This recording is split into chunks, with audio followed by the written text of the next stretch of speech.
বিপুল পরিমাণ আগ্নেয়াস্ত্র সহ বীজপুর থানার পুলিশের তৎপরতায় গ্রেপ্তার এক ব্যক্তি। গোপন সূত্রে খবর পেয়ে কাঁচরাপাড়া ৯ নম্বর ওয়ার্ড খালপাড় সংলগ্ন এলাকা থেকে বিপুল পরিমাণ অস্ত্র ও গুলি সহ গ্রেপ্তার সুব্রত দাস, বছর 50-এর ব্যক্তি। অভিযুক্তের কাছ থেকে উদ্ধার 3টি ওয়ান শাটার বন্দুক, একটি 7mm বন্দুক ও 2টি গুলি। সম্মেলন কিসের জন্য মূলত?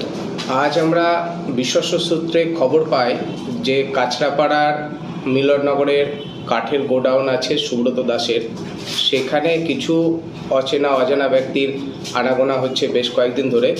তো আজকে সেই সূত্র অনুসারে খবর পেয়ে আমাদের বীজপুর থানার পুলিশ অংশুমান এবং আমাদের লোকনাথ তাদের নেতৃত্বে ওইখানে একটা রেড করার সঙ্গে সঙ্গে সেখানে যা আমাদের পদ্ধতি আছে সেই পদ্ধতি মেনে সেখানে উইটনেসের উপস্থিতিতে যখন তার গোডাউনে রেড করা হয় সেই সময়টিতে 4টি আগ্নেয়াস্ত্র, 2 রাউন্ড অ্যামুনিশন আমরা সেখান থেকে উদ্ধার করি এবং সেই জায়গা থেকে সুব্রত দাসকেও আমরা গ্রেপ্তার করি। আগ্নেয়াস্ত্রগুলো মূলত কি কি সেটা যদি বলা যেতে পারে।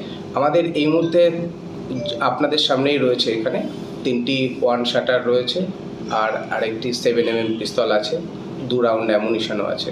সব কি লোকাল না বাইরের কিছু আছে, বিদেশি কোনো? এখানে কোনো বিদেশি নয়, এগুলো কোথা থেকে এসেছে সেগুলো আমরা ভেরিফাই করব।